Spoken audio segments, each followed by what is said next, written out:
So, letter C na po tayo after under the definition, Roman numeral number 1. Designation naman po tayo.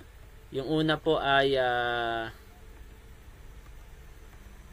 yung under ng definition, explanation, and then napunta na tayo sa designation. Okay. There are 3 angels whose personal names we know. Maraming nagsasabi, no, 7 angels, no, may mga 7 angels daw, ganyan. So, tatalakayin din natin yan at the end of our angelology sessions, yung mga tinatawag na paniniwala ng New World or New Age movement, mga ganyan. Meron ding paniniwala itong sa Bible Project na pag tinype mo yung Bible Project sa YouTube about spiritual beings, may iba rin silang paniniwala na tila baga parang bago lang sa pandinig, but let's try to open it and tignan natin at silipin natin kung matetek ba o kaya bang lunukin yung sinasabi nila or nguyain lang natin and then don't swallow it. Okay, kunin nyo lang sustansya, wag nyong lunukin or kainin ng gusto. May kalayaan po tayo dito, no? And we are not imposing, hindi ibig sabihin na itinuturo ko yun na yung 100% na katotohanan, okay po ba? Unless talagang makita natin sa Hebrew word na Greek word, yung mga original meaning nila, nasa sa atin pa rin po ang desisyon. Okay po. So there are 3 angels. Unang-una, sino nga po yung may pangalan na pinangalanan dito sa Bible? So this is the unfallen name. Ang pangalan niya ay Lucifer. Unfallen name ni Devil or ni Satan. So meaning hindi pa po siya binagsak or pinarusahan nung pangalan niya ay Lucifer. But now, he is not already called Lucifer because he didn't deserve this name anymore. How art thou fallen from heaven, O Lucifer, son of the morning? How art thou cut down to the ground, which did weaken the nations? Kung magtataka po tayo, ang salitang Lucifer ay wala daw pangalan ng Diyos sa English. Kasi may napanood ako sabi niya, yung 7 names of angel, yung wala sa Bible yun sinasabi ko lang. Meron yung isa, yung tinatawag na Raphael, nasa Tobit po ata yun. Pero ang Tobit, hindi siya canonized sa ating Reformed Bible, but that is Catholic Bible po siya, na merong Raphael na tinutukoy doon. Rapha means healer o heal. And El, the name of God. So God is the healer o Yahweh is healer. Yun ang ibig sabihin ng Raphael. Meron din yung Salatiel, Reguel. So maraming mga pangalan. Kadalasan ay may LLL. Pero pagdating kay Lucifer, wala. Kaya ang sabi naman daw nila, no, doon sa napanood ko, alam ng Diyos na itong si Lucifer ay hindi magiging deserving sa kanyang pangalan. That's why he didn't accompany his name on that person or entity, angel of God na sinasabi. Kaya Lucifer daw. Kung babasahin mo ang King James, but if we will read the Hebrew word, ay may pangalan po siyang El. May El po, may pangalan ng God. So yun ang problema kapag nag-aano lang tayo na hindi natin tinitingnan talaga yung etymological or yung sinasabi nating hindi tayo gumagamit ng tamang hermeneutics.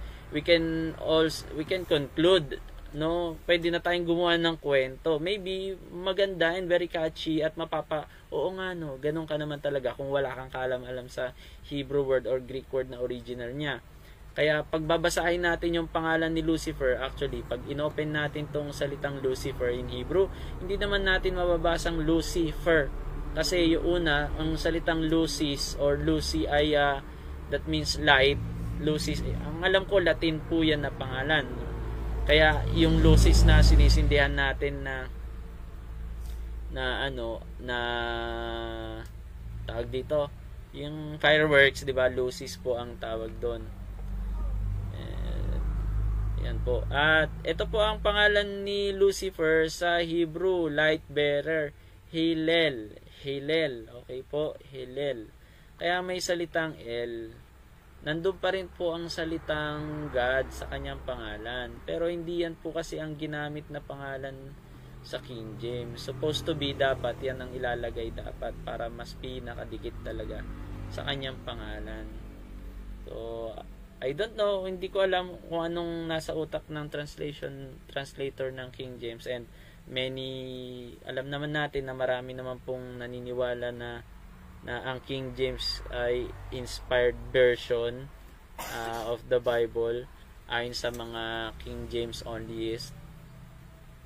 And hindi naman po ako King James onlyist, pero I prefer King James naman talaga dahil ito po ay mas malapit sa sa atin pong translation. So yan po. At yung Hallel na po na yan ay mas ang root po niyan ay yung salitang halal. Okay? That means to praise. Kaya ang ministry po ni Lucifer is praise leader siya, yung sa pagdating sa pag-aawit at tugtugan. 'Di ba po, meron po tayong subject na Theology of Music, ay si Lucifer po yung pinaka choir director na tinatawag doon, or musician talaga na pinaka head nila, leader, ganoon, worship leader. So praise leader. So hindi lang Lucifer ang name niya, no, mas magandang ipangalan sa kanya siya yung the perfect halal, the perfect in beauty, kasi sabi nga dito perfect siya, di ba? Na perfect creation. Pero dahil may will siya, no, doon siya naging imperfect. Dahil yung will niya ang mas nasunod, hindi yung will ng Ama natin sa Diyos. Kaya tayo po ay magbantay sa ating pong mga worship team or mga choir leaders natin, dahil yan talaga ang tina-target ng kaaway po. Dahil alam naman natin na yan din yung ministry ni Lucifer before siya nag-fall. Okay, kaya alam niya ang ministry na yan. Kung sino mas nakakaalam sa ganyang ministry na magpuri sa Diyos, siya yung pinakaunang-una. Next po tayo. Naintindihan po natin ano pong pangalan ni Lucifer maliban sa Lucifer? Yan, type natin po para makita natin kung totoong natututo po tayo. And next, about the designated name ng heavenly beings na meron sa Bible, not only Lucifer but Michael. So si Hallel at si Michael ang ikalawa. So he is a true archangel according to the scriptures. There's only one archangel. So he is mentioned in the books of Daniel and Revelation. Michael has to do with resurrection. It is he who shall sound the trumpet, and not Gabriel. Di ba po? Sa resurrection of the dead, there will be a trump at the last days, and Michael, the archangel, is the one who will hold the trumpet and blow it. So every sleeping souls na sinasabi nila, or those who had died in the Lord, ay sila po yung unang magra-rise up, and then susunod po yung mga mananampalataya, that we, those who have a corruptible flesh, will become an incorruptible in a twinkling of an eye. So yun po. Sabi po dito sa Jude chapter 9, sabi po dito sa Jude verse 9, dito po natin mababasa yung salitang Michael the Archangel. So yet Michael the Archangel, when contending with the devil, he disputed about the body of Moses. There's not bringing against him a railing accusation, but said, "The Lord rebuke thee." Sabi po ni Michael Archangel. Hindi po siya katulad ng mga tao ngayon na sinasabi nila, "I rebuke you, Satan." Hindi po ganoon si Michael. Hindi niya nire-rebuke mula sa sarili lang niyang authority, but ginagamit niya na ang authority ng pag-rebuke ay nasa Panginoon. That's why isa ito sa pinakamaganda na i-apply din po natin, mga kapatid. Kung gusto nyo mag-rebuke ng kaaway, ay mas makapangyarihan sa tingin ko, hindi yung kapangyarihan natin, kundi yung kapangyarihan ng Panginoon. May the Lord rebuke thee. Nawa ang sumuway sa iyo, Panginoon. So, kung medyo hindi kayo ganun ka-confident sa pagre-rebuke sa mga, sabihin na lang natin na even the unseen spirit or invisible.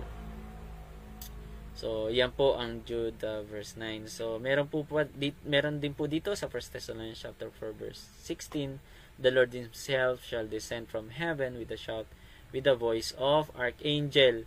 So, with the voice of archangel, may sinasabi sila na si Jesus Christ daw yung angel na to. Kaya may isang denomination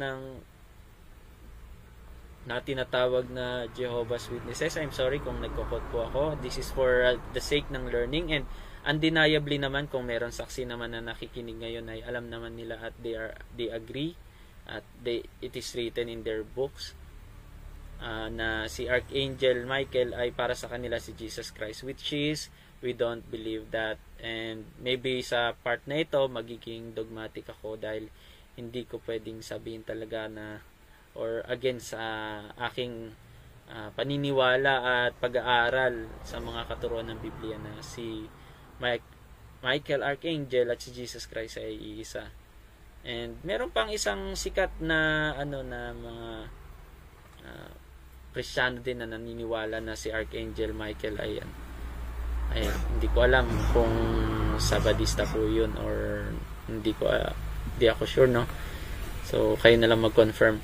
So, and with the trump of God and the dead in Christ shall rise first. 1 Thessalonians chapter 4 verse 16. So, sa yung prince of Daniel's people or yung Jew, and then yung head of the heavenly army of angels, yung letter B, possible na ang tinutukoy dyan na prince of Daniel's people and head of the heavenly army of angels ay si Michael Archangel. So, ang ibig sabihin po ng Michael sa Hebrew word ay Mikael, who is like God. Kaya may awit na, who is like the Lord, there is no one. Dahil wala nga naman talagang katumbas ang Panginoon nating Diyos. Mikael, who is like God. And guess what? Sino yung ikatlong angel natin na may pangalan? For sure, alam na alam at kilalang kilala natin.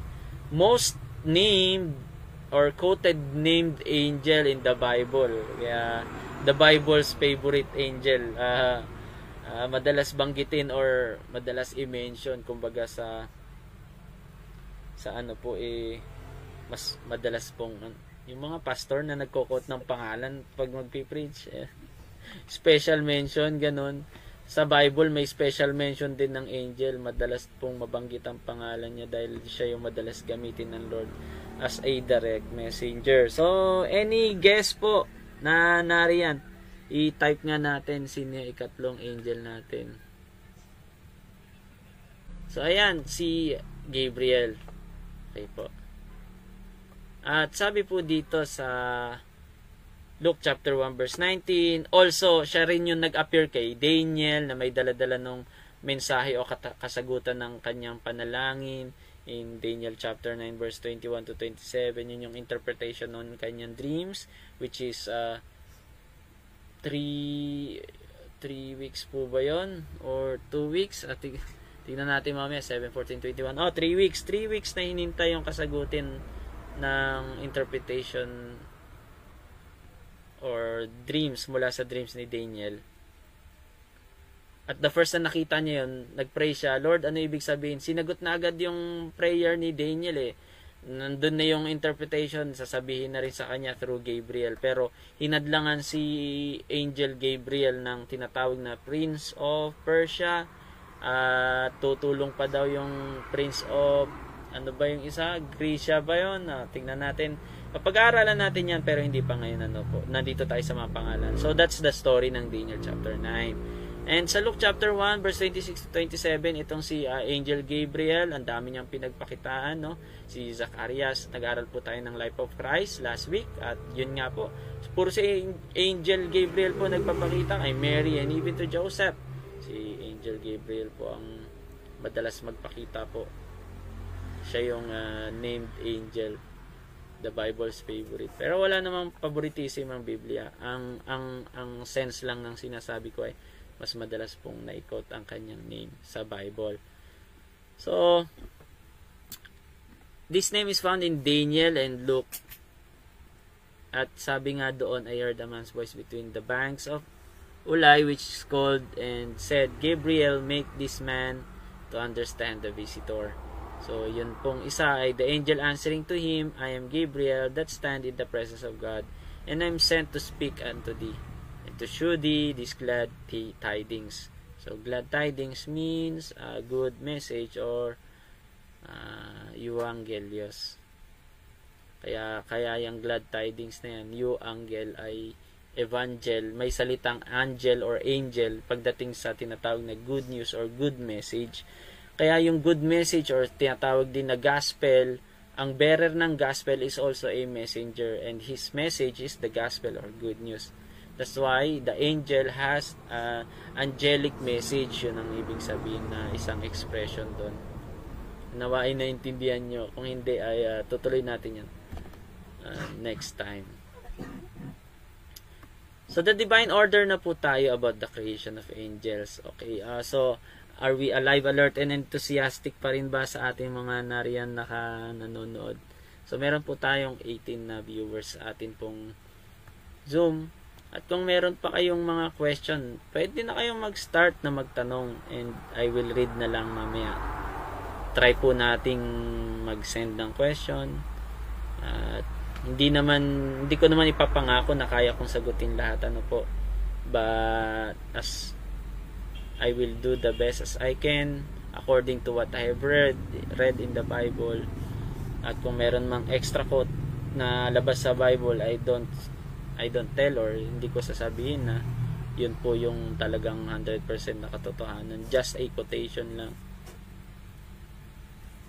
So, Roman numeral number 2 about the divine order under the topic po natin ng angelology, study of angels and demons sa mga bagong pasok or manonood natin. Ang atin pong subject ngayon ay Systematic Theology 3 about the study of or doctrines of angel. So, nasa Roman numeral number 2 na po tayo, divine order, the creation of angels. The Bible doesn't or does not provide detailed information about the specific moment of the creation of angels or kailan ba nilikha, anong year, walang ganun. So, however, it does contain verses that allude. Allude means may hint or may pagpapakita, pagpaparamdam to the existence of angels and their creation kung kailan, kung sakaling ihanay natin chronological order of God's creation, di ba?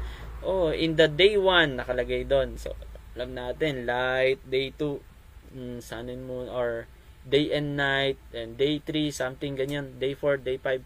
So, merong days na nakalagay doon. Pero saan, kailan, or anong point on that day when God created the angels, no? So, meron tayong 3 passages dito sa Bible that would give us a hint. Okay, so anong passages po yan? Number 1, Colossians chapter 1 verse 16. This will prove that the angels are created by God. Pero yung timeline or chronology kung saan may sisingit, wala naman po dito nakalagay. But to prove us na ang Diyos ang lumikha sa kanila, ang nakalagay dito is for by Him were all things created that are in heaven and that are in earth, visible and invisible, whether they be thrones or dominions, principalities or powers, all things were created by Him and for Him. Kaya yung tinutukoy dyan na visible and invisible, minsan ay nagiging visible ang angel, pero madalas they are invisible. Alam naman natin sa Colossians chapter 1 verse 16, they were made by Him or created by Him and for Him. Actually, this verse pertains to Jesus Christ, di ba po? So, yan, clear naman po sa atin yan. Second na atin pong verse that proves that God created them, and kung kailan man ay tingnan natin dito sa second hint. So, sabi nga po ng awit ni David, Psalm chapter 104, Bless the Lord, O my soul, O Lord my God, that you every great You are clothed with honor and majesty, who covered yourself with light as with garment, who stretched out the heavens like curtain. So, dito na, nagkakaroon na ng creation si Lord, no? Nauna yung, parang, yun nga, light, sa kanya galing yung light as with the garment, who stretched the heavens like curtain, and then, heaven, okay? Actually, this is a hint, actually, may chronological order din dito, who laid the beams of his chambers in the waters, who make the clouds his chariots, who walk upon the wings of the wind, who make his angels spirit. Sino daw? Who make his angels spirits, his ministers a flaming fire, who laid the foundations of the earth. Parang sinabi dito na, okay, yung pala yung mga nauna, no? And then angels, and then the foundation of the earth na, that it should not be removed forever. Ay, maganda nga yung dito, maganda yung pagkaka-lay ng nung una, pag binabasa ko tong Bible about 104, yan, akala ko awit lang, and then bless the Lord all my soul, and kung bakit niya sinasabing bless the Lord all my soul. And then nitong kailan lang na nagme-meditate ako, ay narito rin pala, meron din palang chronological order dito ang creation, no? Patungkol sa heaven, and then the angels and foundation. That's a hint. I'm not telling na 100% sure ako dito, but then alam naman natin na ang Bible ay inspired. This could be a hint. Ikalawa, and one of the strongest hint, no? And maybe kung sa doctrine ay dito tayo posibleng maging dogmatic. In Job chapter 38 verse 4 to 7, at ito na yung nagpapatibay sa Book of Psalms, no? 104, na talagang may backup verse po siya, o proof verse. Sabi po dito sa 38 na aklat ng Job, verse 4 to 7, where was you when I laid the foundation of the earth? Nasaan ka nung nilagay yung pundasyon ng earth? Okay? Tinatanong niya, ang kausap dito ay si Job. If he has understanding, kung may pangunawa ka, who laid the measures thereof? If you know, or who had stretched the line upon it, sino ba naglagay ng boundary niya, ang earth na yan? Whereupon a foundation thereof fastened, or who laid the cornerstone thereof, when the morning stars sang together, and all the sons of God shouted for joy. Okay, diba? Nasaan ka nung likain ang mundo? Kung saan, nung nilikha daw ang mundo, ang mga anghel daw ay sumigaw ng may galak. Pero walang nakalagay na anghel ang nakalagay sons of God. So therefore, sino ba tong sons of God na ito? Ito ba yung mga anak ng Diyos na mga tao? Kaya nung sinabi na He laid the foundation of the earth, may tao na, and then sila po ay nagalak. Pero itong foundation na tinutukoy dito, mga kapatid, ay malaking posibilidad na wala pang tao. And then, nung kinreate yung earth, yung foundation, and then nagline siya hanggang dito lang yung dagat, ito lang yung lupa. And then, ang anak ng Diyos, o morning stars, they sang together, and all the sons of God shouted for joy. Kaya yung sinasabi ditong morning stars sang together, is it possible na ito ay literal na mga between? Or are they also heavenly beings? All the sons of God shouted for joy. Kaya itong mga sons of God shouted for joy, actually parang sa Tagalog po ata yun Basahin lang po natin sa Tagalog how they translated this from King James to Tagalog Bible. Kaya sa may mga Bible dyan, try nyo po i-open. Makisabay po sa akin ang bawat isa. At naririto po tayo sa punto na inaalam natin kung kailan talaga nilikha or chronological order. In Job chapter 38 verse 4 to 7, ito po ang sabi sa Tagalog para mabasa po natin. This is not a King James Tagalog mabuting Biblia. Nasaan ka nang likhain ng mundo? Sa verse na po tayo 7. Nung umagang iyon, ang mga bituin nag-awitan, at ang mga nilalang sa langit sa tuway nagsigawan. So nilalang sa langit, sons of God, not only pertaining angel ba yan? So meron din kasing beast may mga beast din na tinutukoy diyan sa langit, yung tinatawag na makalangit na halima or mga nilalang, yan. pangit naman nung salitang halimaw, ano, pero yun talaga yung Tagalog ng beast o dambuhala, 'di ba, sa ano, sa Tagalog ng beast pagdating sa Genesis chapter 1. So, yan po ang chronological order. Possibly, if in Genesis chapter 1 na sinasabing Bereshit bara Elohim et Shamayim Viha Eretz, na sinasabi dong in the beginning God created the heavens and the earth, ay God created the heavens and then angel. So merong parenthesis doon. May alam mo 'yon, kapag magsisingit ka na hindi mo na ilagay sa sentence, lalagyan mo ng parang arrow up na ganyan and then angel. Ganun ang ginawa ko sa King James Bible ko noon. Nilagyan ko ng angel. So yun yung angel, tas nilagyan ko nitong Job 38 verse 4 to 7. So yun. So clear na po sa ating divine order that the creation of angels are between the heavens and the earth. They are created between the heaven, or creation of the heaven and the earth. So ayan po, maraming salamat po. At iyan po yung lesson natin muna sa ngayon. Then, ang delusion and description natin, medyo mahaba-haba po ito, ay next session po natin, the delusion or myth about angels.